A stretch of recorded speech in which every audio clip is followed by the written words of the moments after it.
إنا نحن نزلنا الذكر وإنا له لحافظون اعوذ باللہ من الشیطان اللعین الرجیم بسم اللہ الرحمن الرحیم الحمد للہ رب العالمین رب اشرح لی صدری ویسر لی امری واحلل عقدۃ من لسانی یفقہوا قولی۔ محترم اور معزز قابل احترام ناظرین اکرام، سلام علیکم ورحمۃ اللہ وبرکاتہ۔ ایک مرتبہ پھر سے استقبال ہے آپ تمام ناظرین کا ہمارے اس پروگرام میں جسے ہم کہتے ہیں دفاع قرآن۔ اور کیا بہترین توفیق شامل حال ہوئی ہے پروردگار عالم کی جانب سے کہ وہ کتاب جس کی حفاظت کرنے کا ذمہ خود اللہ نے اپنے کندھوں پر لیا ہے، اس کی دفاع ہم یہاں اپنی چھوٹی سی اور ناقص زبان سے کر رہے ہیں۔ اس پروگرام میں جیسا ہم نے پچھلے ایپیسوڈ میں بھی تمہیدی گفتگو میں آپ لوگوں کو بتایا تھا کہ وہ 26 آیات جن پر اعتراض اٹھایا گیا ہے ہم ان کی دفاع کر رہے ہیں، یہ دیکھنے کی کوشش کر رہے ہیں، یہ دکھانے کی کوشش کر رہے ہیں کہ ان آیات کا دراصل کانٹیکسٹ کیا ہے، کس زمین پر یہ آیات کہیں گئیں، ان کے پس منظر میں کیا ہے، کیونکہ فقط بات کو دیکھ لینے سے اس بات کو اچھے سے سمجھا نہیں جا سکتا ہے جب تک کہ اس کی زمین کو نہ سمجھا جائے، اور یہی چھوٹی سی کوشش ہم کر رہے ہیں۔ اس گفتگو میں ہمارے ساتھ مسلسل بنے ہوئے ہیں ڈاکٹر رضا عباس صاحب قبلہ۔ آئیے گفتگو کا آغاز دوبارہ وہیں سے شروع کرتے ہیں جہاں ہم نے پچھلے ایپیسوڈ میں اسے چھوڑا تھا۔ السلام علیکم آغا۔ وعلیکم السلام۔ آغا، ہم نے پچھلے ایپیسوڈ میں دوسری جو کیٹیگری ان آیات کی ہم نے لی تھی جو ہیٹرڈ پھیلاتی ہیں بقول دوسروں کے، ان کی ہم نے تمہیدی گفتگو شروع کی تھی۔ میں نے ایک آیت جو ہے وہ ناظرین کے سامنے پڑھی بھی تھی جس میں منافقین کے لیے حکم آیا تھا۔ اب چند اور آیات اسی کیٹیگری میں ہیں جن میں منافقین کے علاوہ دوسری چند قوم کا بھی تذکرہ کیا گیا ہے۔ میں ناظرین کے لیے ان آیات کو پیش کروں۔ سورہ مائدہ کی آیت نمبر 51، بسم اللہ الرحمن الرحیم۔ ایمان والوں، یہودیوں اور عیسائیوں کو اپنا دوست اور سرپرست نہ بناؤ کہ یہ خود آپس میں ایک دوسرے کے دوست ہیں، اور تم میں سے کوئی انہیں دوست بنائے گا تو انہی میں شمار ہو جائے گا، بے شک اللہ ظالم قوم کی ہدایت نہیں کرتا۔ اس کے علاوہ اسی سورہ مائدہ کی آیت نمبر 57، ایمان والوں خبردار، اہل کتاب میں جن لوگوں نے تمہارے دین کو مذاق اور تماشا بنا لیا ہے اور دیگر اللہ کا انکار کرنے والوں کو بھی اپنا ولی اور سرپرست نہ بنانا، اور اللہ سے ڈرتے رہنا اگر تم واقعی صاحب ایمان ہو۔ پھر سورہ توبہ کی آیت نمبر 23 ہے کہ ایمان والوں خبردار، اپنے باپ، دادا اور بھائیوں کو اپنا دوست نہ بناؤ اگر وہ ایمان کے مقابلے میں اللہ کے انکار کو دوست رکھتے ہوں، اور جو شخص بھی ایسے لوگوں کو اپنا دوست بنائے گا وہ ظالموں میں شمار ہوگا۔ ایسی اور بھی آیات جن کا میں نے کل ریفرنس دیا تھا، یعنی ان میں کلیئرلی یہ کہا جا رہا ہے کہ آپ دوستی نہ کریں، ان کو ہمسایہ نہ بنائیں، ان سے اچھی یوں کہہ لیں کہ کمیونیکیشن نہ رکھیں۔ تو ان کی آپ دفاع کیسے کریں گے آغا؟ بالکل سامنے کی بات ہے، اور سامنے دیکھیے آپ کی جو پہلی والی آیت ہے، جو دوسری آیت آپ نے پڑھی، وہ اس کا جواب ہے کہ جس میں کہا گیا ہے ایسے عیسائیوں اور یہودیوں کو، ایسے اہل کتاب کو جنہوں نے تمہارے دین کو مذاق بنا لیا ہے، ایسے کو دوست نہ بناؤ۔ دوست بنانے کا کیا مطلب ہوتا ہے؟ دیکھیے دوست کا مطلب یہ ہوتا ہے کہ اگر کوئی آپ کا دوست ہے تو آپ یہ امید کریں گی کہ جو آپ کا دوست ہے وہ آپ کے دشمن سے نہ ملے، یہی تو امید کریں گی آپ۔ اور اگر کوئی آپ کا ایسا دوست ہے جو آپ کے دشمن کے ساتھ بھی اٹھتا بیٹھتا ہے اور آپ کے پاس بھی آ کے وفاداری اور محبت قدم بھرتا ہے تو آپ اس کے لیے کیا سمجھیں؟ آپ اس کے لیے اسکیپٹیکل ہو جائیں گی، آپ یقین کریں گی اس کے بارے میں۔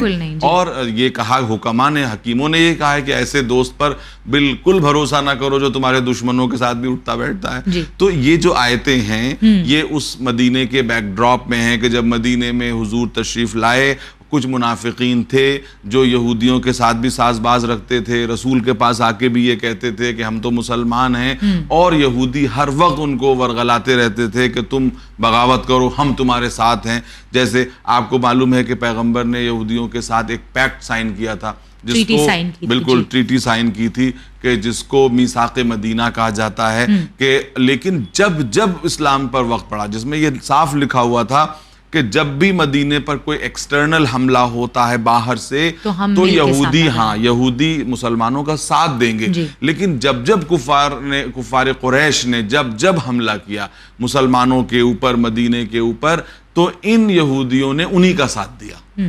جنگ خندق میں خاص طور پہ جیسے ہی جو ہے وہ انہوں نے حملہ کیا مکے والوں نے، ادھر سے انہوں نے بغاوت کر دی۔ اس بیک ڈراپ میں. اور جس آیت کو آپ نے پڑھا ہے سورہ نساء کی, ذرا اس سے پہلے کی 4 آیتوں کو پڑھیے, جس میں انجیل کی تعریف کی جا رہی ہے, اس میں جو ہے وہ توریت کی تعریف کی جا رہی ہے, اور یہ کہا جا رہا ہے کہ انجیل اور توریت میں نور اور حکمت ہے جو اللہ تعالیٰ نے رکھی ہے. تو ایک طرف اللہ تعالیٰ نور اور حکمت رکھنے کی بات کر رہا ہے, اور دوسری طرف یہ کیوں کہا جا رہا ہے؟ اس کے معنی یہ ہیں کہ یہ وہی جو اہل کتاب ہیں کہ جو پیکٹ کرنے کے باوجود, جو ہے معاہدہ کرنے کے باوجود اس سے پھر جاتے ہیں اور مسلمانوں کی صفوں میں انتشار پیدا کرنا چاہ رہے ہیں, یا وہ لوگ ہیں کہ جو ہے وہ دور جاہلیت کی رسموں کی طرف پلٹا دینا چاہتے ہیں. ورنہ کئی مقامات کے اوپر اللہ نے اہل کتاب کو بلایا ہے. یعنی وہ آیت جو عام طور پہ انٹرفیتھ انڈرسٹینڈنگ کے لیے بہت مشہور ہے, وہ پڑھی جاتی ہے کہ قُلْ يَا أَهْلَ الْكِتَابِ تَعَالَوْا إِلَىٰ كَلِمَةٍ سَوَاءٍ بَيْنَنَا وَبَيْنَكُمْ, کہ اے اہل کتاب آؤ ہم اس کامن گفتگو میں ساتھ میں بیٹھ جائیں کہ جو ہمارے اور تمہارے درمیان کامن ہے, اور وہ کیا ہے کہ ہم اللہ کے علاوہ کسی کو معبود نہ بنائیں. کم سے کم یہ تو ہمارے تم تینوں کے درمیان کامن بات ہے نا, کہ تم ابراہیمی مذاہب ہیں, یہودی, عیسائی, مسلمان, آؤ اسی کے اوپر ہم متحد ہو جائیں کہ ہم اللہ کے علاوہ کسی کو نہ بنائیں. تو جتنی باتیں ہیں وہ کنڈیشنل ہیں.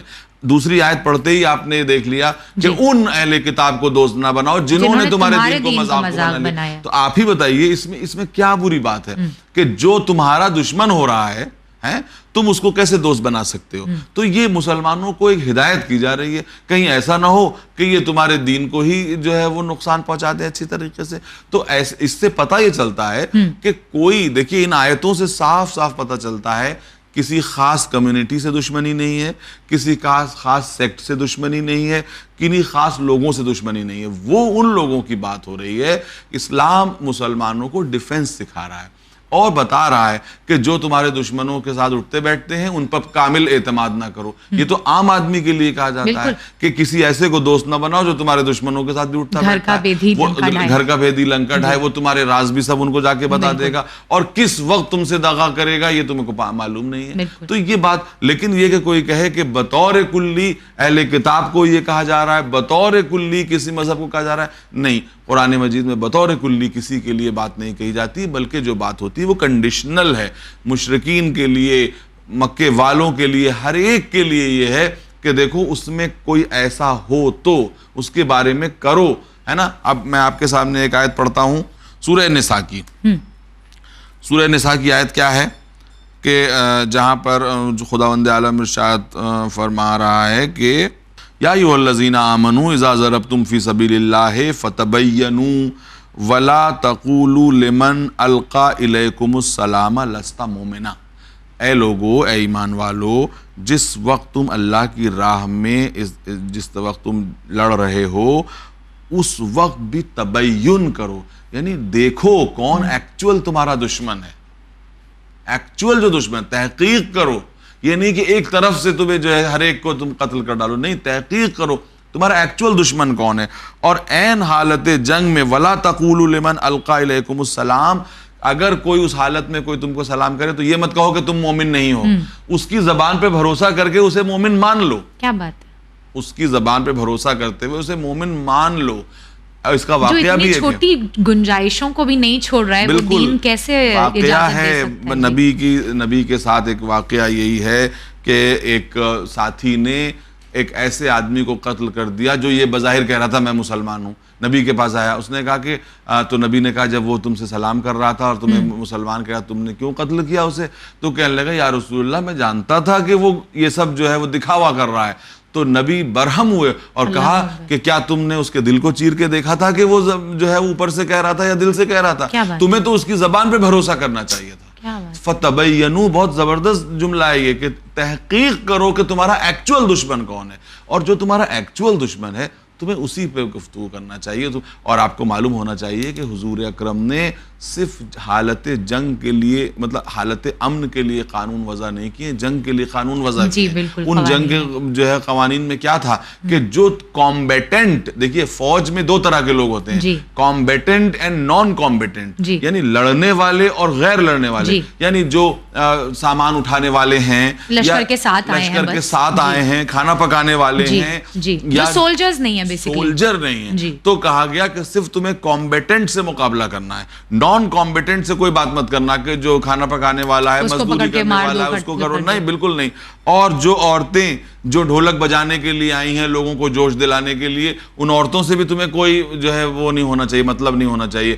بزرگ سے مطلب نہیں ہونا چاہیے. بھاگنے والوں کا پیچھا مت کرو, زخمی کو قتل مت کرو. یہ سب نبی نے بتایا. یعنی اس کے معنی ہے کہ نبی کی نظر صرف فتنے کو ختم کرنے پر تھی, انسانیت کو ختم کرنے پر نہیں تھی. یہ سب قوانین ہیں. تو کمبیٹنٹ کے علاوہ کبھی نان کمبیٹنٹ کو قیدی بھی نہیں بنایا جاتا تھا. تو یہ کتنی اہم باتیں ہیں. اور نبی نے دیکھیے, آپ زندگی میں آپ یہ دیکھ لیجئے نبی کے زندگی میں کہ نبی نے جنگ احد کے بعد, جنگ بدر میں غالباً جو ہے جتنے مقتولین تھے دشمن کے, ان کو دفن کیا ہے.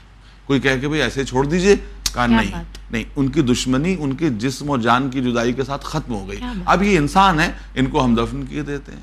آپ کو معلوم ہے کہ عرب میں اس وقت کیا طریقے رائج تھے؟ اس وقت طریقے یہ رائج ہوا کرتے تھے. عرب کا طریقہ یہ تھا کہ جب کسی کو قتل کرتے تھے تو اس کے بعد مقتول کے ساتھ کیا سلوک کیا جاتا تھا؟ اس کے ناک کان, اس کے ناک کان کاٹ لیے جاتے تھے, اس کے ہاتھ پیر کاٹ لیے جاتے تھے, اور اس کو وہ لوگ اپنے گلے میں جو ہے وہ ہار بنا کے پہن لیتے تھے.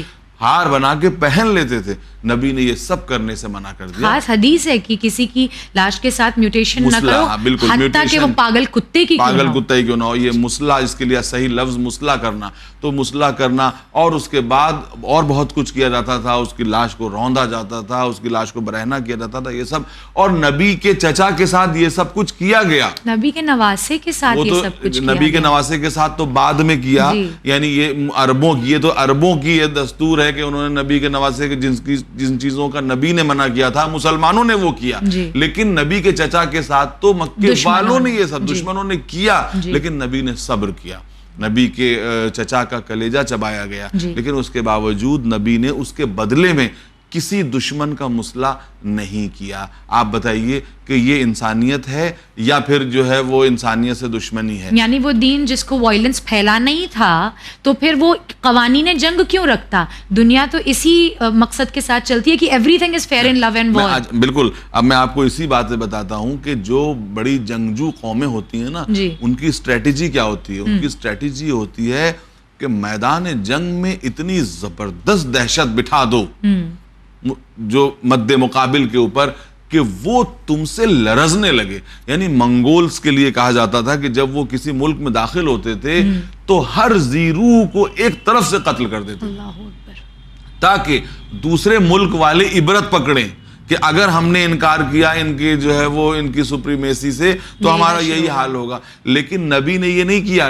بلکہ نبی نے اتنی انسانیت برتی کہ لوگ نبی کی انسانیت پر بھروسہ کرتے ہوئے بغاوتیں کرتے تھے, تاکہ جب اگر پکڑے جائیں گے تو نبی کم سے کم کچھ نہ کچھ انسانیت کا مظاہرہ کریں گے. تو اگر ایسا ہی ہوتا تو نبی جو ہے وہ جنگ بدر میں ہی اتنی جو ہے بربریت کا مظاہرہ کر سکتے تھے کہ کفار مکہ کو دوبارہ کبھی ہمت نہ ہوتی کہ وہ احد میں لشکر لے کر کے آئے, خندق میں لشکر لے کر کے آئے. مگر نبی نے ان کے ساتھ انسانیت کا ثبوت دیا, انسانیت کا سلوک کیا. بس وار کا جو جسے کہتے ہیں کہ آرمز اس لیے اٹھائے کیونکہ قرآن میں اجازت دی گئی تھی کہ اب تمہیں اجازت دی جاتی ہے کہ تم آرمز اٹھاؤ ان کے خلاف جو تم سے لڑتے ہیں. یعنی یہ چیز ریاکشن ہے, ایکشن نہیں ہے. یہ میں بتا دینا چاہتا ہوں, اسلام میں آرمڈ اسٹرگل جو ہے وہ ریاکشن ہے, ایکشن نہیں ہے. کہ جب کوئی تم سے لڑے تو تم اس سے لڑو, یہ قدرت کا قانون ہے. بالکل. اور یہ صرف انسانوں تک نہیں بلکہ ہر کسی کو اللہ نے یہ حق دیا ہے, تو پھر وہ اشرف المخلوقات کو کیوں نہ دیتا ہے یہ حق؟ جی. تو آغا اس کے علاوہ 2 اور آیات ہیں انہی 26 آیتوں میں سے, جن کے اوپر یوں کہہ لیجئے کہ خواتین کو بندی بنانے کا اور مال غنیمت کا جو ہے وہ تذکرہ کیا جاتا ہے. میں ان دونوں آیات کو اپنے ناظرین کے سامنے پیش کروں. سورہ فتح کی آیت نمبر 20, آیت نمبر 20, بسم اللہ الرحمن الرحیم. اس نے تم سے بہت سے فوائد کا وعدہ کیا ہے جنہیں تم حاصل کرو گے, پھر اس غنیمت خیبر کو فوراً عطا کر دیا اور لوگوں کے ہاتھوں کو تم سے روک دیا, اور تاکہ یہ صاحبان ایمان کے لیے ایک قدرت کی نشانی بنے اور وہ تمہیں سیدھے راستے کی ہدایت دے دے. اس کے علاوہ ہے آیت نمبر 69 سورہ انفال کی. بسم اللہ الرحمن الرحیم. بس اب جو مال غنیمت حاصل کر لیا ہے اسے کھاؤ کہ وہ حلال اور پاکیزہ ہے, اور تقوی الہی اختیار کرو کہ اللہ بہت بخشنے والا اور مہربان ہے. جب ہم ان آیات کو ڈھونڈنے کی کوشش کر رہے تھے کہ وہ کون سی آیات ہیں جن پر لوگوں نے اعتراض اٹھایا ہے, تو ہم نے یوٹیوب پر ایک کلپ دیکھی جس میں ان آیات کو بتایا جا رہا تھا. مجھے بڑا تعجب ہوا جب جو دوسری آیت میں نے پڑھی, آیت نمبر 69 سورہ انفال کی, اسے جب وہ دشمن دین کوٹ کر رہا تھا تو اس نے لفظ مال کے لیے یہ ایگزامپل دیا کہ وہ سڑکوں پر جو یوں کہہ لیجیے کہ بدتمیز لوگ کھڑے ہوتے ہیں اور جو عورتوں کو مال سے تشبیہ دیتے ہیں, وہ اس لیے دیتے ہیں کیونکہ قرآن نے مال غنیمت کہا ہے اس کو, تو یہ اس طریقے سے اس کو توڑ مروڑ کے سامنے رکھا جاتا ہے. بہرحال آپ آغاز کی آپ خود سمجھ سکتی ہیں یہ کہ آپ نے خود اس کی تشریح کر دی کہ یہ جو عربی میں جو مال غنیمت جس کو کہا جا رہا ہے قرآن مجید میں, کیا یہ وہ چیز ہے؟ ہرگز نہیں بھئی. مال غنیمت جو اللہ نے دیا, مال غنیمت کیا ہے؟ اللہ تعالیٰ نے کیا رسول اسلام نے فوجوں کو لوٹنے کا حکم دیا ہے؟ ارے بھائی جس وقت فوجیں چلی گئیں, شکست خوردہ ہو کے بھاگ گئیں, اب جو چیزیں انہوں نے اپنے پیچھے چھوڑی ہیں وہ کیا ہیں؟ وہ جو کچھ چھوٹا ہوا ہے وہ مسلمانوں کا حصہ ہے, اس کو لو اور اس کو جو ہے وہ کرو. ورنہ کیا رسول اسلام بھی اس کو چھوڑ کے بھاگائیں؟ کیا کریں گے؟ جو کچھ میدان جنگ میں بچا رہ گیا ہے, جو انہوں نے قلعے خالی کر دیے, جو کچھ تمہارے ہاتھ آیا اس کو جو ہے وہ اس کو بانٹنے کا حکم دیا جا رہا ہے کہ بھئی جو فوجی شامل حال تھے اس کے لیے ان میں ان کو تقسیم کر دیا جائے. یہ اس مال غنیمت کا جو ہے وہ ہے, اور اس میں کون سی نئی بات ہے؟ دنیا میں ہمیشہ سے یہ ہوتا آیا ہے. جب دو جنگیں لڑی جاتی ہیں جنگیں, جب فوجیں ایک دوسرے سے مقاتلہ کرتی ہیں, تو اس کے بعد جو ہے وہ جب فیصلہ ہو جاتا ہے تو اس کے بعد مال غنیمت جو کچھ ہوتا ہے اس کو جو ہے وہ مسلمانوں میں یا سپاہیوں میں تقسیم کر دیا جاتا ہے. جنگ خیبر میں بھی ایسا ہوا, اس میں بھی ایسا ہوا, اور جنگ خیبر میں تو باقاعدہ یہودیوں نے آفر کیا ہے کہ ہم آپ کو اتنا کچھ آفر کرتے ہیں, آپ جو ہے ہم کو ہمارے دین پہ باقی رہنے دیجئے اور ہم چلے جائیں گے, ہم جو یہ چیزیں آپ کو, ہم یہ ٹیکس آپ کو ادا کرتے رہیں گے. نبی نے کہا کہ ٹھیک ہے تم ٹیکس ادا کرتے رہو. تو مال غنیمت کا کہاں اس کا تعلق اس طرح سے چیزوں سے کیا جائے گا؟ تو اس سے پتہ چلتا ہے کہ ان کے دلوں میں سوائے قرآن کی دشمنی کی اور کچھ نہیں ہے. یہاں میں سمجھتا ہوں کہ جواب دینے کی بھی کوئی خاص ضرورت نہیں ہے. بہت عمدہ. بس یہ کہ ان آیات میں یہ آیات تھیں, اس لیے میں نے سوچا اس سے پہلے کہ کوئی ان چیزوں پر بھی اعتراض کرے کہ آپ نے پروگرام کیا اور اس میں جو ہے وہ چند آیات چھوڑ دیں, اس لیے ہم نے حجت تمام کرنے کے لیے ان آیات کو بھی رکھا. بہرحال ایک اور کیٹیگری بچی ہے ان آیات کی جسے انشاءاللہ ہم اپنے اگلے ایپیسوڈ میں کور کریں گے. آقا آج کے لیے آپ کا بہت بہت شکریہ.